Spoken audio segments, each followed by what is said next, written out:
So first, if you could just tell me who you are, nice and loud, and what your position is here with Westchester Futsal. Sure. So my name is Adrian Rodriguez. I'm the Executive Director of Westchester Futsal. How did you come in to the sport of futsal? Well, I've been playing soccer pretty much all my life. I met a bunch of friends that were South American who loved playing in basketball courts. And little by little, I tried to start figuring out, why do we play in basketball courts? Why is this ball so different from what I'm used to playing with? And it ended up being an actual sport. So after that, I started investigating it more, trying to get involved with it, and opened up my first futsal organization probably about 9 years ago in New Jersey. And of course, Jersey, they love soccer so much. It basically blew up very quickly, and that's how I started. So, futsal in the United States, is it typically who plays the sport? Where is it played? Where do you see its roots most strongest right now? I'd still say that it's very rooted in a South American culture. You know, where it differs just a little bit is they tend to use a harder ball, or they have 6 players on the court versus 5 sometimes. But even they're starting to adapt to the way that we play futsal, or the way that futsal originally started back in 1930 in Uruguay. So they're starting to notice that you have so much more freedom to move around, and that the game is so much different when you actually do it the way that it was intended, or the way that now FIFA considers this being the primary indoor sport.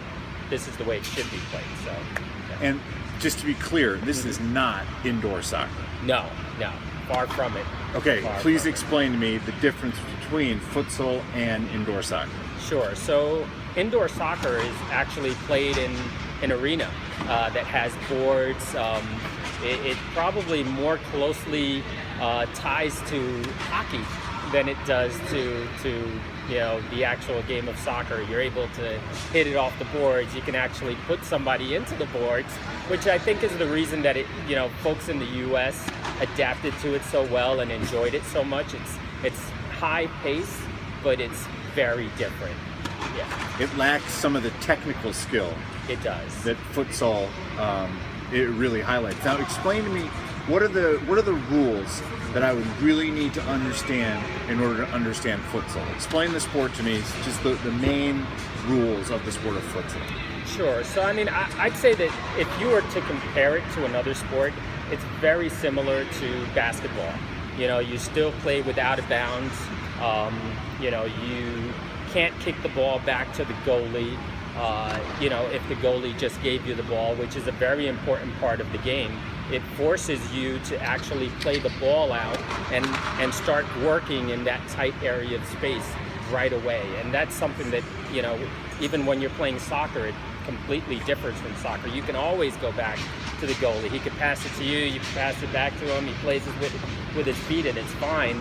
Here, we're literally forcing people to play a certain way, to touch the ball more, to be more active in the space. How do you keep score? Is it goals? There's no goalie, but you keep score how in futsal? There are goalies, and you keep score just on every goal that's made. There is one huge difference. When you foul someone in futsal, you're actually playing similar again to basketball. You rack up 6 fouls. As soon as you've racked up 6 fouls, the players start to be able to shoot penalty shots on you. So it is very different, and that's why they always say it's a technique sport. It's not I'm coming in with a shoulder to knock you on the ground sport. Because if you do that 6 times in a game, you're going to start to feel the pain of goal after goal going in, because the foul line is right there. It's not very far. It's a very simple and quick shot into the goal, and it's big enough that it'll go in more often than not. Yeah. Now you said Uruguay, 1932, 1930. 1930. Sorry. Yep. What was the reason for the sport's genesis? Why was it created? So the sport was created, or at least the biggest goal from what I've read from a historical perspective, was being able to keep players playing for an entire year. So, you know, and being able to keep that match fitness at the same time.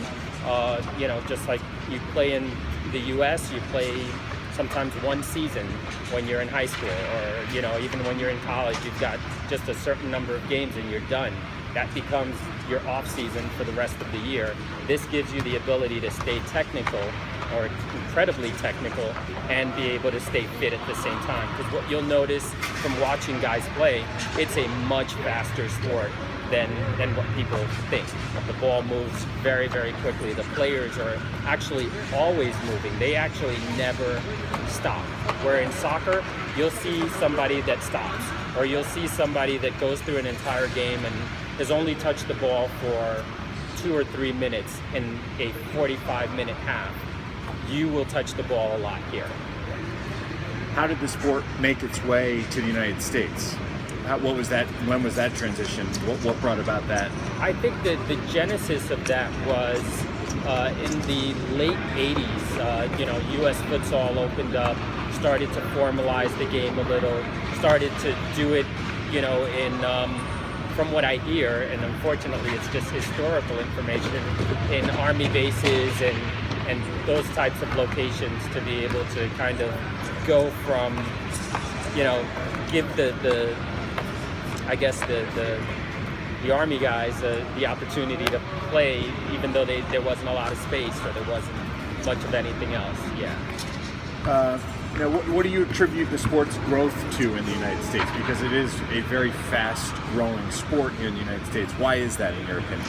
I think that it's mostly because it gives players an additional opportunity, and just from a skill development perspective, players that start with futsal are much more skilled than players that only play soccer.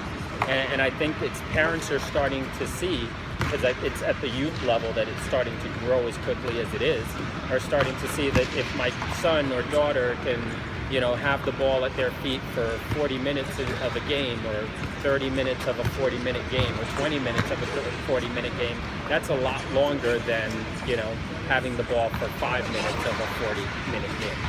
So, explain to me the mission of Westchester Futsal. How did that come about, and what exactly are your goals as an organization? Sure. So our goal was really just to educate people on the sport.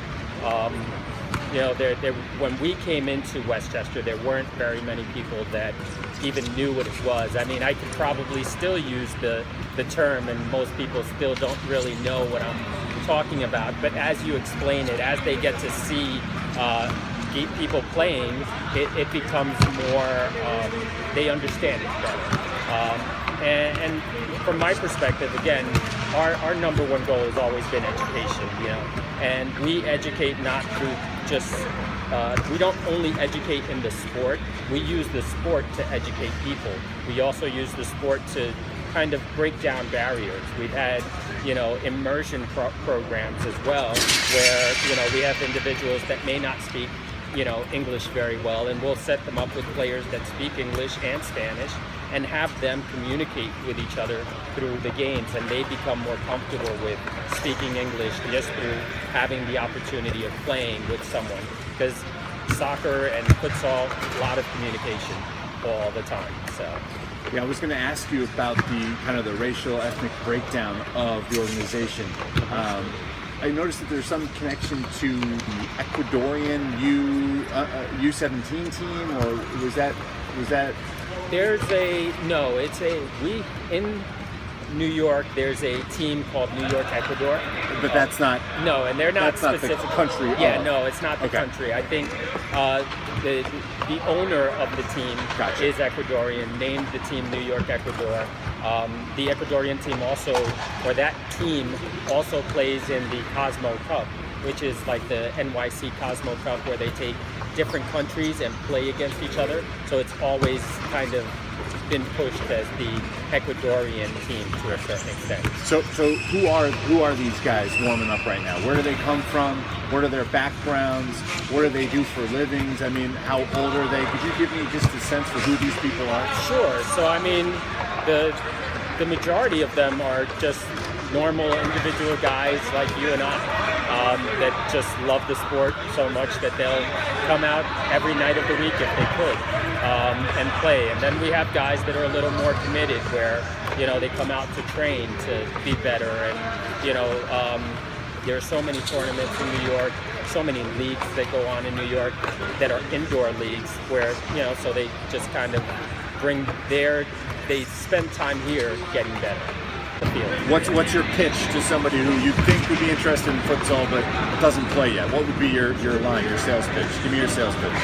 You know, I'd say, you know, if you love the game of soccer and you want to play all year long, this gives you the opportunity to do it literally all year long. If you want to show off a little, if you've got some skills, you know, or you're just trying to develop some skills, no better place to do it either. People really, and you'll notice it when you watch them play, are really about the tricks and, you know, things that people do that are out of the ordinary. You see somebody spin the ball from behind or put it up in the air and then volley it, you know, right off the ground. You know, those things are huge for the sport. Look forward to watching. Yeah, no, it's going to be really exciting. Thank you. Great, no problem.